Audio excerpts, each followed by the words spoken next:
Hey, what's up, everyone? Another exciting day.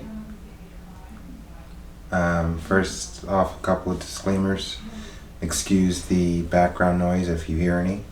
I do have roommates at this point in my life, and they are conversing.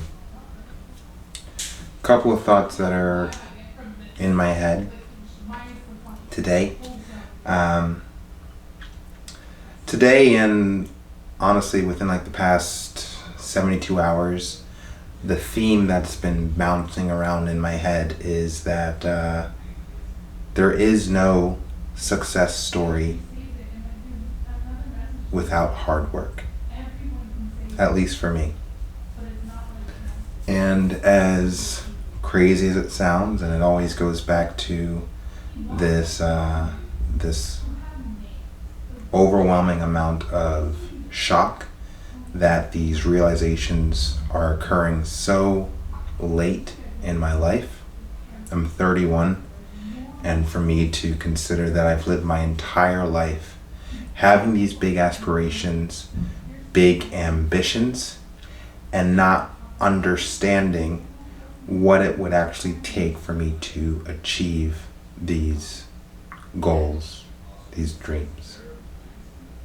The amount of effort, the amount of work, the amount of planning, the amount of focus. I've always known that focus was necessary. But focusing on what?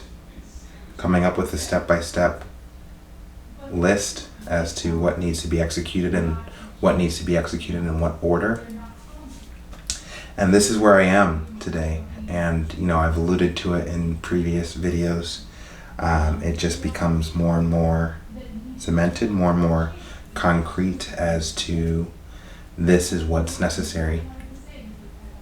My roommate, who is a character in real life and a person that I've written about in fictional stories, he just appeared on MSNBC after writing multiple essays/articles for news outlets such as New York Times, The Atlantic, and he was invited on MSNBC to talk about his piece in relation to affirmative action and how the Supreme Court basically ruled against it. And it's a big historic moment. Anyway, we went out to celebrate yesterday, and he was talking about the amount of preparation and the amount of time that passed from coming up with the idea to focus on this topic, this issue, and where he is today, where he is being invited on television to continue talking about the thing that he spent so much time thinking about, writing about, and preparing for. All in all, it's a course of 6 years from start to finish. 6 years, and now he gets to celebrate as he's achieved some level of success. I think about that. And yesterday when I was out celebrating with him, I was thinking about other people that I've met in my life, in my career here in LA. I've met 2 actresses,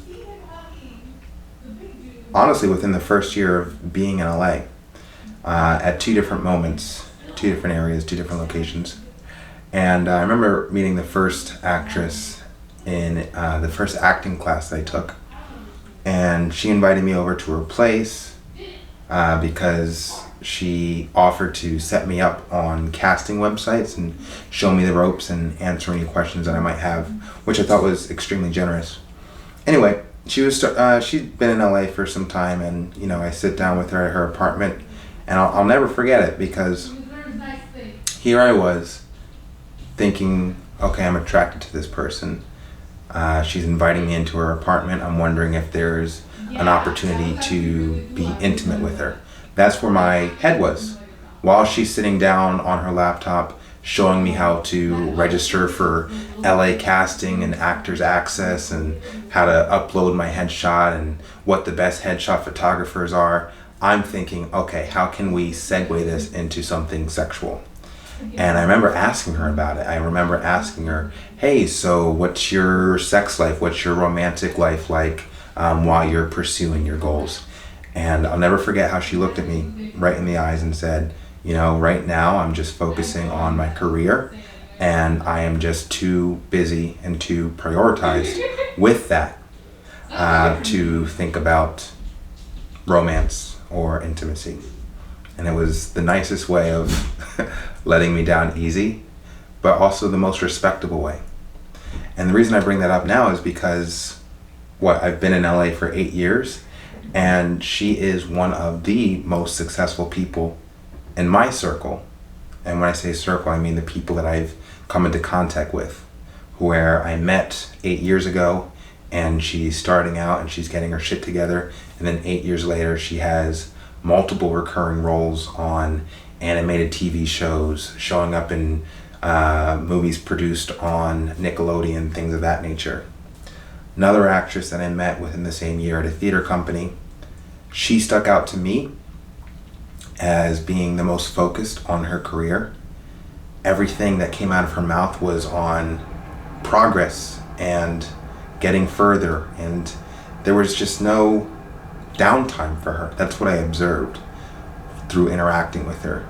And she has a recurring role on a TV show on Stars. So I say all this to say that, again, even with that story and that person, I was wondering what the in was so far as intimacy was concerned, even though I was able to observe that their focus was on their career. I think the good news is that, first off, I can see the pattern here, that it truly does take intense focus in order for your dreams to come true. Single-mindedness, narrow tunnel vision, in order to actually make things that are difficult occur. With that being said, I understand that for my aspirations, the same applies. So what's going on? What can I do right now? I wrote down in my phone as I was taking a walk around the neighborhood, my success story cannot occur without hard work. Where does the hard work get applied to? I need income. I have to have a job. Until I can set up my own business, doing online training and consultation, I need a company to pay me. Time for money. It's required. So that's 1% of hard work. What's outside of that? Content creations and setting up my own personal business as an online consultant for health and wellness, online training, yada, yada, yada. That's the next thing. Hard work. It's going to take hard work to consistently post content and actually train people and set up that business and make it become a well-oiled machine. And then the third thing that's going to take hard work is I really, truly want to write. I want to write books. I want to write a movie. I want to write TV shows. That is my dream. And like I said, those dreams will not come true unless I have that single-minded focus. Leading up to this point in time, the single-minded focus was on sex. And it's not hard for me to admit that because it's always been the truth. Now things have chilled out in my 30s, where as much as I like sex, it's no longer the focal point of my brain. There's other things that occupy my time and energy. So it's now making that stuff come true. I need a job, content creation, and setting up my personal business as an online trainer and consultant, and writing a book. The first book that I want to write, The Way of the Shred. Now, the thing that I've been thinking in relation to The Way of the Shred, and all content, to tell you the truth, is I think I've developed a habit when it comes to my writing and my content creation, is that everything that comes out of me is personalized. It's like my personalized experience of life. And as much satisfaction that I derive out of talking about my personalized experiences, what I'm finding and what I'm discovering is that there's not, what good does it do for the general public for me to talk about my experience of life unless there's something that people can take away from, lessons, things to learn, ways that I can assist with other people so far as achieving their own goals. So when I apply that to the book that I want to write and get published, The Way of the Shred, yeah, I could write a whole book about the philosophy and the mentality that's required for a person to become shredded, and the why. That's really what I want the book to be about, is the why. Why does a person want to achieve excellence and see it in the mirror? That's the question I want answered in this book. However, when actually putting myself to the task of writing this, I really need to avoid the habit that I find myself continuing, which is personalizing my why and believing that there's some level of value to it. I have to open up my perspective and be more inclusive of other people. We are all experiencing life. And there are people on this planet that are interested in achieving the same things that I'm achieving so far as physical excellence, physical peak, other dreams that they have in mind for themselves. And I need to, with my content and my writing, I need to create those connections between what I'm saying and what I'm writing and what other people want for themselves. I need to achieve that. The artist that I think that I relate most to when it comes to the way that they express themselves, not necessarily what comes out of their mouth or how they view themselves, let's say, is Kanye West. I've always related very heavily with how he views himself when he puts out a track stating that he's a god. I'm a star, how can I not shine?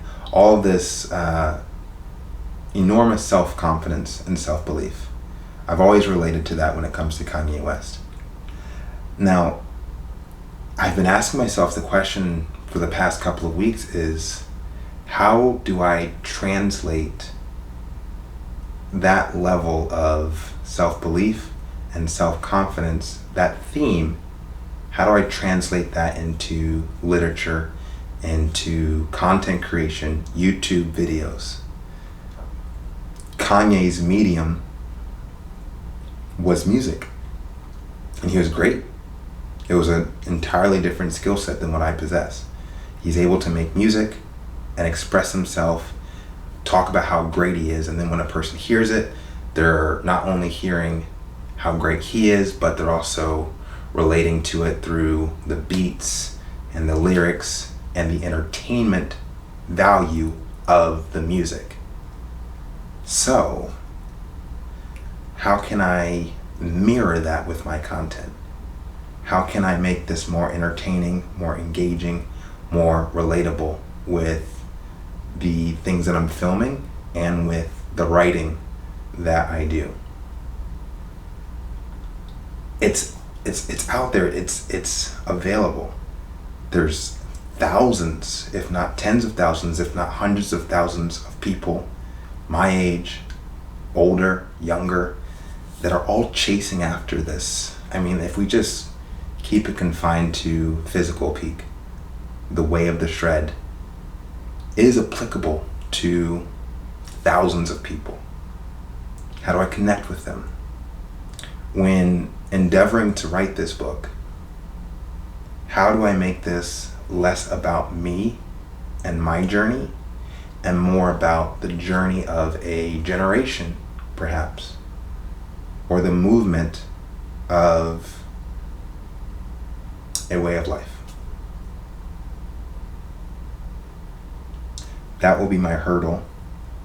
And if I can accomplish that and present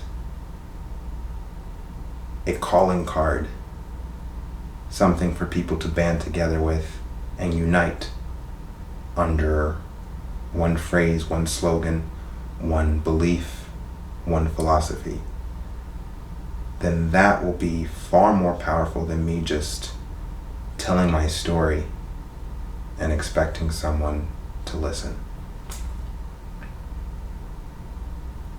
The way of the shred can't just be about me. So, these are my musings today. And like I said, I'm going into a period where I am accepting of the fact that I'm not going to win unless I am prepared and dedicated to working extremely hard to getting this done. And I feel ready.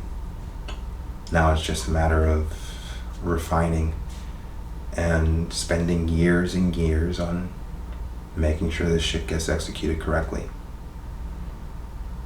I think about this Red Hot Chili Peppers lyric all the fucking time. I'm quick to finish. No. I see, I get it wrong all the time because it's important and it's relatable. Slow to finish, but I'm quick to start. I think about that all the time. Slow to finish, but I'm quick to start. This process is going to take fucking years. I am 31 now, and I will not become a master for years. Turn 32 in a couple of months. 2 or 3 months, I turn 32. 2 months. And it will take years, close to a decade, before I can call myself a master at what I do.